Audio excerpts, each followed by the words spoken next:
তুমি আমার সাথে প্রেম করার যোগ্যতা রাখো? আমার ফ্যামিলি ব্যাকগ্রাউন্ডের কথা জানো? একটা চাষার ছেলে হয়ে তুমি আমাকে কখনো আর কাউকে কিছু বলবো না। কোথায় যাচ্ছ? বসো বস।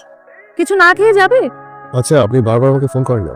আমি তো আপনাকে বলেছি যে আপনি যাকে খুঁজছেন আমি সেই মানুষ না। কিন্তু আমার মেডিকেল ফাইলে তো আপনার নাম্বারটাই দেয়া। নাম্বারে কত ভুল হচ্ছে। অযথাই মানুষকে বিরক্ত করবেন না। আচ্ছা রঞ্জু ভাই, তোমাকে আমি অফিসে আসতে বললাম। কারো অফিসে যেতে খারাপ লাগে। হুট করে চাকরিটা চলে গেল। কবে? তুই কোভিড পজিটিভ হসপিটালে ভর্তি হলি, ভাবলাম যাবার আগে একবার দেখা করে দিই। এই শহর ছেড়ে চলে যাচ্ছে। মানে তুমি এরকম একটা ডিসিশন নেবার আগে আমাকে জানাবা না? বাড়িওয়ালা ভাড়ার জন্য তাড়া দিচ্ছে। এত কষ্ট করে এই শহরে থাকার কোনো মানে হয় না। অনেক কষ্ট হচ্ছে জানিস। কতগুলো বছর এই শহরে বল। এই শহরের রাস্তাঘাট, অফিস সব ছেড়ে চলে যাচ্ছে বুঝলি। কিন্তু আমি যে কি করবো? রঞ্জু ভাই, তোমার মনে আছে আমি ঢাকায় এসে প্রথম তোমার ওখানে উঠেছিলাম? আমার তখন নতুন চাকরি, 2 রুমের একটা বাসা। আমার ঢাকায় থাকার কোনো জায়গা নেই। প্রায় 1.5 বছর তোমার ওখানে ছিলাম। আর এই তুমি এখন এই শহর ছেড়ে চলে যাবে, আমি না মানতে পারছি না রঞ্জু। আমার জন্য ভাবিস না, গ্রামে গিয়ে নতুনভাবে বাঁচবো। কফি অর্ডার কর, খেয়ে চলে যাই। কিরে, কেটে দিলি কেন? রায়া, আমি তোর কিন্তু একদিন বলেছিলাম ওই মেয়ে একদিন তোকে খুঁজবে, মনে আছে? চিত্রা আমি নিশ্চিত। আর তাছাড়া ওর ভয়েসটা তো আমি চিনি। এত বছর পর একটা মানুষের ভয়েস তোর মেমোরিতে আছে? বাবা যা যা বলেছে সবকিছুই শিহাবের সাথে মিলে যায়। এটা শিহাব ছাড়া অন্য কেউ হতেই পারে না। কিছু একটা কর। কফি খেতে ডেকেছিস, আগে কফি খাওয়া। তুই ওর সাথে দেখা করতে চাচ্ছিস কেন? 4-5 বছর আগে ওর সাথে তুই যা করেছিলি। বাদ দে। চিত্রা, আমি একটা দুঃস্বপ্ন থেকে জেগে উঠতে চাইছি। একটি মহামারী এসে পৃথিবীর সবকিছু কিভাবে বদলে দিল দেখ। মানুষের জীবন যে কতটা ঠুনকো সেটা এখন আমি খুব ভিতর থেকে বুঝতে পারছি। কি ভয়ঙ্কর ঘৃণা ছিল আমার মধ্যে। কিরকম অহংকার একটা মেয়ে ছিলাম আমি। কিরে, কোথাও যাচ্ছিস? বিজনেস ফ্যাকাল্টির মেয়ে, নাম রায়া। দেখতে অনেক সুন্দর মেয়ে, অনেক বড় লোকের মেয়ে। চেষ্টা করে দেখ। আমাকে সঙ্গে গাড়িটাও নিয়ে যেতে বলেছে। কোনো কারণে নার্ভাস? দু যাওয়ার পরে নার্ভাস হয়ে যেতে পারি। রায়া, তুই কি করতে চাচ্ছিস আমাকে একটু বলবি? আরে আসুক না। হাই, দাঁড়িয়ে আছো কেন? বসো। প্রায় আমাদের ফ্যাকাল্টির সামনে গিয়ে দাঁড়িয়ে থাকো। আমার ধারণা আমাকে দেখার জন্য দাঁড়িয়ে থাকো। আজ আমি তোমার সামনে বসে আছি কিন্তু তুমি আমার দিকে তাকাচ্ছ না। কবিতা এনেছো? শোনাও। আমি শোনাতে পারবো না। আরে বাবা, কই দেখি, দেখি তো একটু। I am impressed. আমরা কিন্তু খেয়ে ফেলেছি আমি কিছু খাবো না। বিলটা কিন্তু তোমারই দিতে হবে। সবকিছু মিলিয়ে 3400। বিলের কথা শুনে ভয় পাচ্ছ নাকি? আমার কাছে অত টাকা নেই তো। অনলি 3400। বলো তোমার কাছে কত টাকা আছে? 770 টাকার মতো। 770 টাকা? এই 770 টাকা নিয়ে তুমি আমার সাথে দেখা করতে এসেছো?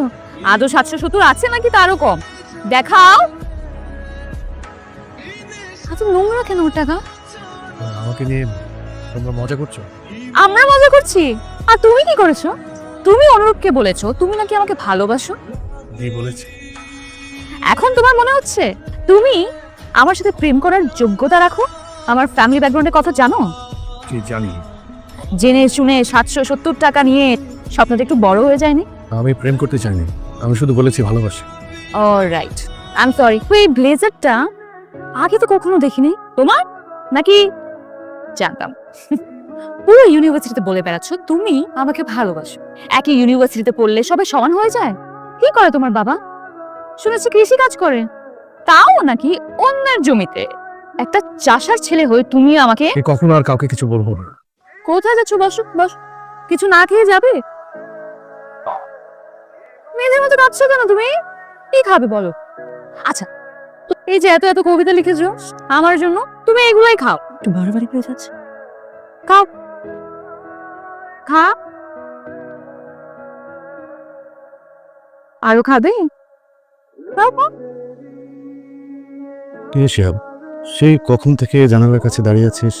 বড় লোকের মেয়ের সঙ্গে ডেটিং করতে গিয়েছিস, কই এসে তো কিছু বললি না? রঞ্জু ভাই, আমি তো একটা চাষার ছেলে। একটা চাষার ছেলে হয়ে এত বড় লোকের মেয়ের সাথে প্রেম করার স্বাদ আমার কি করে হলো? আমি এত বড় ভুল কি করে করলাম? তো কি হয়েছে? আমি সত্যি একটা বোকা। আমি এরকম করিস না, প্লিজ বল আমাকে। ছোটবেলায় পড়িসনি জসিমউদ্দিনের সেই কবিতা? এই গায়ের এক চাষার ছেলে, লম্বা মাথার চুল, কালো মুখেই কালো ভ্রমর, কিসের রঙিন ফুল, জালি লাউয়ের ডগার মতো বাহু দুখান সরু, জনম কালো মরণ কালো, কালো ভুবনময়, চাষিদের ওই কালো ছেলেই সব করেছে জয়। সব করেছে জয়। একদিন ওই মেয়ে এই চাষার ছেলের পথ চেয়ে বসে থাকবে। আমার কথা মিলে গেল তো, ওই রাজকন্যাই আর এই চাষার ছেলেকে খুঁজছে। গল্পটা বল শুনি, তোকে খুঁজছে কেন?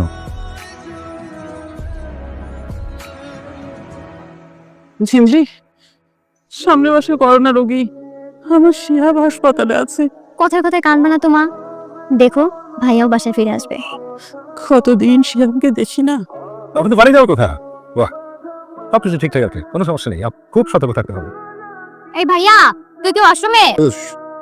নিয়ে দেখাবো না, এখন আমার শরীরে অ্যান্টিবডি আছে, বুঝছিস? আমার প্রোটিন দরকার। আমি তো মাকে ডাক দিব। ফেসবুকে আমি একটা পোস্ট দেখলাম, একজন কোভিড পেশেন্টের ইমার্জেন্সি মনে হয় প্লাজমা লাগবে। আপনি কি কোভিড পজিটিভ ছিলেন? 2 সপ্তাহ হলো সুস্থ হয়েছি। পেশেন্ট আপনার কি হল? আমার বসের মেয়ে। কখন লাগবে? আমি কালকে আপনাকে নিয়ে আসবো। আচ্ছা, তাহলে আমি আমার ঠিকানাটা আপনাকে টেক্সট করে পাঠিয়ে দিচ্ছি। আমার নাম Shihab. Thank you so much. আমার অবস্থা কি অনেক খারাপ। মনে সাহস রাখুন, আপনাদের একটা গুড নিউজ আছে, প্লাজমা ডোনার পাওয়া গেছে। আমাকে তাহলে বাসায় নামিয়ে দিন। স্যার একবার আপনার সঙ্গে দেখা করতে চান। কেন? স্যার হয়তো আপনাকে সামনাসামনি থ্যাঙ্কসটা দিতে চাইছেন। ঠিক আছে। Good afternoon. আসসালামু আলাইকুম। আমার মেয়ের ছবি, একমাত্র মেয়ের ছবি, যার জন্য আপনি প্লাজমা দিয়েছিলেন। Thank you. আপনার জন্য কিছু করতে পারলে আমার ভালো লাগবে। কোনো কিছু পাওয়ার উদ্দেশ্যে আপনার মেয়েকে প্লাজমা দিই। এই 2 সপ্তাহ আগে আমি সেখানে ভর্তি ছিলাম। আমার জন্য যদি কারো জীবন বাঁচে, সেই জায়গা থেকে আসলে প্লাজমাটা দেয়া।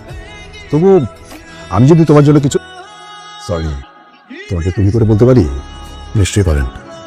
আমার না অনেক বড় কোনো শখ নেই, আমার স্বপ্নগুলো খুব ছোট ছোট। আমার এমন কোনো বড় শখ নেই যেটা আপনি পূরণ করতে পারেন। আমার বাবা একজন কৃষক ছিলেন, সেই অর্থে আমি একজন চাষার ছেলে। তুমি কি কোনো কারণে আমার উপরে রেগে আছো? না, হ্যাঁ তাই তো। সত্যি কথা বলতে এই শহরে আপনাদের মতো অনেক মানুষ আছেন যারা আসলে আমাদেরকে মানুষ বলে গণ্য করতে দ্বিধাদ্বন্দ্বে ভুগেন। সব মানুষ একরকম হয় না, আমিও গ্রামের ছেলে। এনিওয়ে, তোমার প্রতি আমার অশেষ কৃতজ্ঞতা। আমার মেয়েটা যদি বেঁচে ফিরে আসতে পারে, আমি মনে করব তোমার জন্য নতুন জীবন পেল।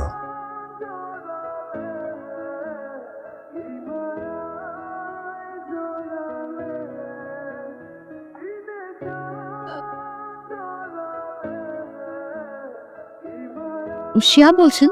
জি, আপনি কি বলছেন? আমি সেই পেশেন্ট। কিছু বলছেন না যে?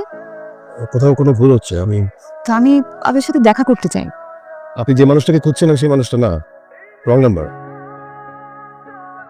বাবা, একটু দেখো তো এই ফাইলটা। যিনি আমাকে ব্লাড দিয়েছিলেন তার নাম এবং নাম্বার দেওয়া আছে। আজকে যখন আমি তাকে কল করলাম, সে বললো আমি নাকি ভুল করছি। একটু ভুল হচ্ছে বোধহয় কোথাও। তোমার কি তার সাথে দেখা হয়েছিল? হয়েছে। বাবা, তোমাকে মনে আছে উনি দেখতে কেমন? তার মানে এই হচ্ছে গল্প। আজকে এত বছর পর তাকে তার ভালোবাসা ফিরিয়ে দিতে চার? অনেকগুলো বছরই তো পার হয়ে গেল চিত্রা। সত্যিকারের ভালোবাসার মানুষই খুঁজে পেলাম না। যে আমাকে ভালোবাসতো তার ভালোবাসার মূল্য দিতে পারে। এখানে অন্যায় কোথায়? ওর সাথে তোকে চায় না রায়া। এক করোনা এসে আমাদের অনেক উপলব্ধি বদলে দিয়েছে। যেসব জিনিস নিয়ে অহংকার করতাম সব অর্থহীন। আরেকবার ফোন কর, দেখ কি বলে। সত্যি সত্যি মেয়েটা প্রেমে পড়েছিলি তখন? আমার তখন জানি কি হয়েছিল। ওই মেয়েটার জন্য অদ্ভুত এক ব্যাকুলতা কাজ করতো, কিন্তু ওই দিনের অপমান আমি এখনো ভুলতে পারিনি। মানবিক কারণে আমার ব্লাড দেয়া। আমি ওকে খুব ভয়ঙ্করভাবে ঘৃণা করি। মানুষ কিন্তু বদলায়। মানুষ যদি নিজের ভুলটা বুঝতে পারে তাহলে তাকে ক্ষমা করে দেওয়া উচিত। যাই রে, এখন ভালো থাকিস তুমি। রায়া, ফোনটা ধর।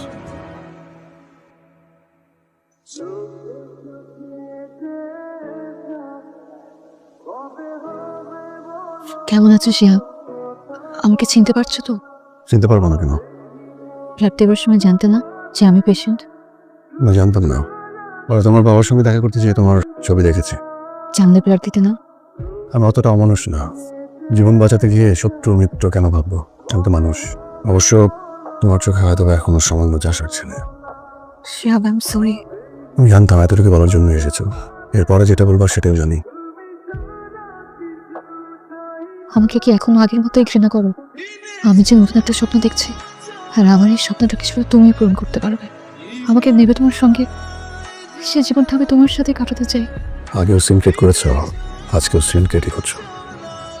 আসে